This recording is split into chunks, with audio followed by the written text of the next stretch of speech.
Colds and influenza will set you back for a while, but ordinarily resolve within a week or two, and you can get back to what your usual schedule is. It's a good idea to isolate yourself for the first few days of your acute respiratory illness. This will help keep the spread of infection to a minimum. Taking extra care will help prevent the disease from spreading or worsening any other health conditions, especially if you are elderly or ill. Even a cold, and certainly influenza, can put you at greater risk of complications such as heart or respiratory failure. Dr. Katari, what is the difference between a flu or cold? The difference between cold and flu is actually common cold is just caused by certain kind of viruses which are benign in nature, so it comes and goes, and it doesn't really harmful to it doesn't have any detrimental effect on your body. While flu, it can be even life-threatening and it can kill a person.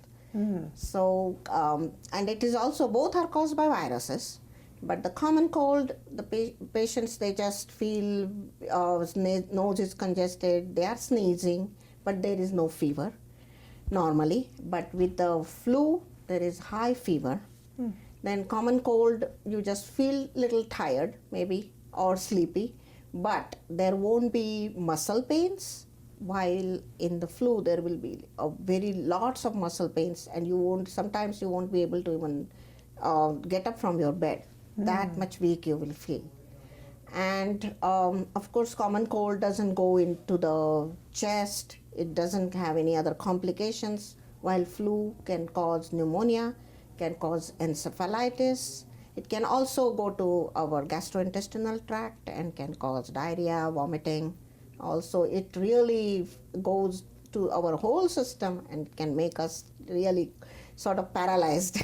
Okay. While cold, it doesn't really debilitate a person so much. So, what do you recommend to best avoid a cold or a flu?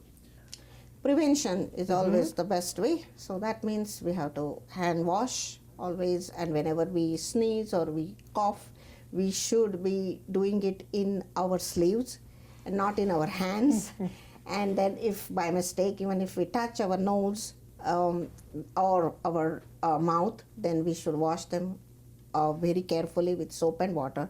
And it should take about 30 seconds to wash.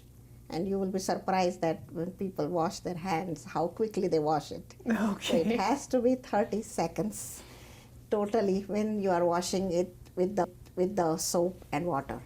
And it should be warm water, and then they should be dried off, because wet surfaces are, again, they can get any bacteria or viruses can just settle over wet surfaces very easily. And then if you are touching surfaces like if you are touching any handle of the door, or or the table surface which you feel that it is dusty, it is contaminated, it is touched by many people, then again you'll have to wash your hands. And for doctors, of course, in between every patient, as we see the patient, we'll have to wash our hands and make sure that we are clean for the next patient. Dr. Katari, what is the difference between the flu and the H1N1? The difference between flu and the most recent H1N1 is that the flu has got, like we have a vaccine, with H1N1, of course we just had, but before, when it started, it was like a pandemic, and pandemic means nobody has resistance to that. It's a completely new virus.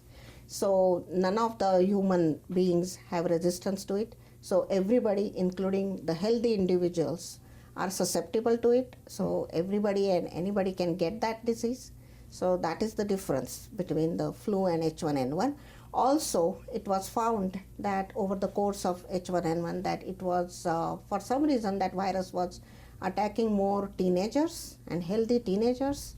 And especially the people, mostly the flu virus attacks 65 and older, and with debilitated persons who have got chronic diseases, who are in nursing home. But somehow H1N1 was attacking more as those who are healthy and teenagers, those who are very active, even sports person. And it was causing more severe illness and causing more severe pneumonia. or it could cause even gastrointestinal problem with the vomiting and diarrhea, and that way causing a lot of dehydration. So that was the difference. Okay. What can people do to stay well or speed up the healing process if they are sick? Well, first of all, they should eat healthy. They should always have some vitamin and mineral supplements so that they can have a lot of resistance built up, like vitamin A, vitamin C, vitamin D, vitamin E. These are the vitamins which are found to be building up the resistance. And vitamin A, around 5,000 international unit a day is a recommendation. Vitamin C, around 1,000 milligram a day. Vitamin D, up to 800 to 1,000 international unit a day. Vitamin E, up to 400 international unit a day. So these are the vitamins they should take. They should eat healthy. They should try to eat fresh vegetables and fruits, up to 7 servings as per Canadian food guide. So that will build up a lot of resistance. And of course, they should avoid crowded places. They should avoid, if they are sick already, they should not spread it to public. They should not go to the crowded places where they cough and sneeze and they spread the virus all over. So they should stay at home. They should take adequate rest. They should drink lots of liquids. Yeah, and those who are not sick, they should have the vaccine, flu as well as H1N1. How can we best help ourselves to protect against these seasonal illnesses? You talked about the vaccines. Is that pretty much what you would recommend? Vaccine, yes, as well as we can protect against by vitamins, taking vitamin supplements, minerals, taking a healthy diet, having exercise daily so that we can build up resistance. Okay. Yeah, and just keep ourselves healthy. Dr. Katori, what is the difference between a bacterial infection versus a viral infection? A viral infection is mainly, it is more longer lasting than bacterial. The viral infection is also it won't be, of course, the antibiotics will not be at all effective on viral infection, while bacterial, of course, will be treated by antibacterials. And virals, we have antivirals available, certain kind like Tamiflu and all, but they have to be started within 48 hours of the infection, otherwise they do not work. And the bacterial infection is actually, there are 2 types of cells in our body, T cells and B cell.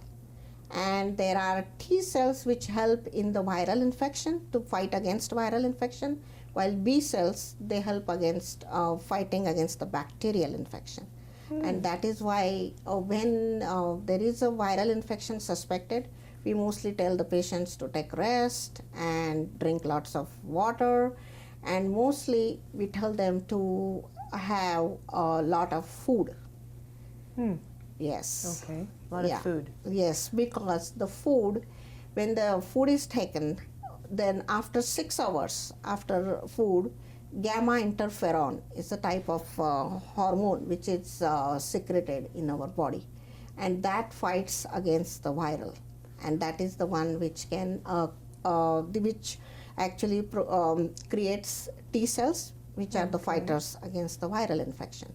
And while in the bacterial infection, the opposite works. So if there is fasting, it has shown by some studies that if there is a 6 hours of fasting done, then after 6 hours of fasting, then there is an interleukin 4 is produced. And these are the B cells that creates more B cells which can attack the bacteria. So there was an old wives' tale, they say that, Well, I was just, you're leading right into that. Is there a, well, you just proved, I guess, there is truth to feed a cold, starve a fever. Yeah. And that's really the reason why. Yes.